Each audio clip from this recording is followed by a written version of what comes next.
this film specifically is probably the hardest journey for him to overcome in terms of what he's up against, because he's up against not only all these external threats, but also his past, his trauma, and trying to put an end to his memories in terms of finding the source of not just Treadstone, but where his identity disappeared, and trying to become who he was before. Well, not become who he was, but okay. understand who he was. So Yeah. the theme, Jason's journey and theme in this film is embracing the discovery of who he was and trying to solve the riddle of the puzzle and put the pieces together and finally put an end to the mystery. But be David Webb again, technically. He finishes the film as Dave Webb, but also the overarching theme, like the other two films, like we mentioned earlier. The first film, it can be looked at as anti-American imperialism. Second film, anti-corporate malfeasance tied to the government corruption. In this film, the third one, it shows the power of counterintelligence and how it can be used to ill effects, and especially counter-surveillance. In this film showcased primarily with Simon Ross's character, how the government and CIA, they can listen to whatever you're saying on your phone. They can watch what you're doing on your laptop, on your smart device, who you're talking to. They can keep tabs on everything you do, and they didn't need any red tape would get in their way. They could just do it if they wanted at the touch of the button.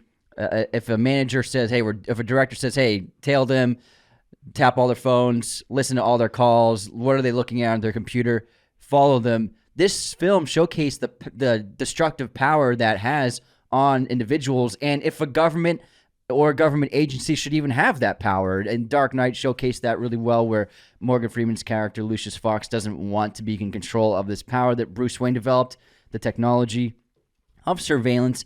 And then at the end of the film, he types in his name and destroys the computer. This is a similar approach to that, where should anyone have this kind of power?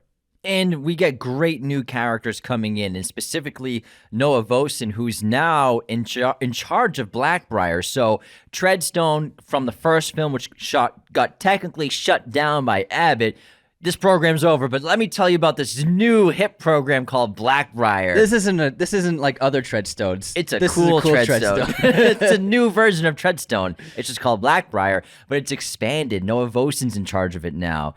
And Strathairn's great in this. Yeah, so what's his first name? David Strathairn. David Strathairn. So he's playing Vosen in this movie, who's now running Blackbriar, but Blackbriar's grown so much. It's still pretty secretive. You still need a special clearance to know what's going on, but it's become a black ops agency in the CIA, in the U.S. government, not just hits anymore, but even expanding into more espionage, more tampering with countries, counterintelligence, politics. yeah.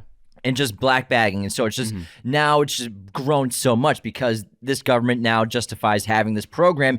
And Vosen is a ruthless leader and will use any means necessary to achieve whatever result he wants, whether it's taking out people who are innocent or taking out people who are barely involved in a situation. So he's a ruthless leader. We get Joan Allen back as Pam Landy. Julia Stiles is back as Nikki Parsons.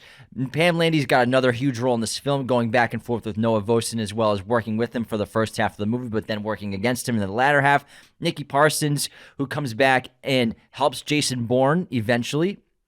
We have Scott Glenn plays Ezra Kramer, who's basically in charge of this part of the CIA at the time, I believe, the director of the CIA. Simon Ross, played by Paddy Considine, one of our favorite Targaryens, King Viserys. Excellent role in this movie.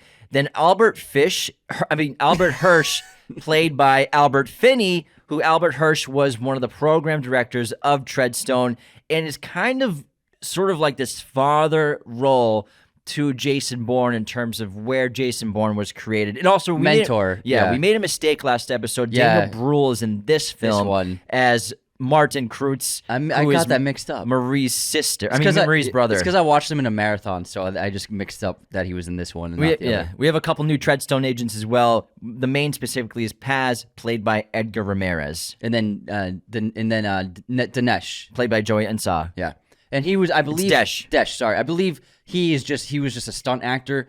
But he did a terrific job in the performance as well, in the non-action scenes. Fit the bill of being just a really attractive guy as well. And James' secret assassin bill. It's the essential.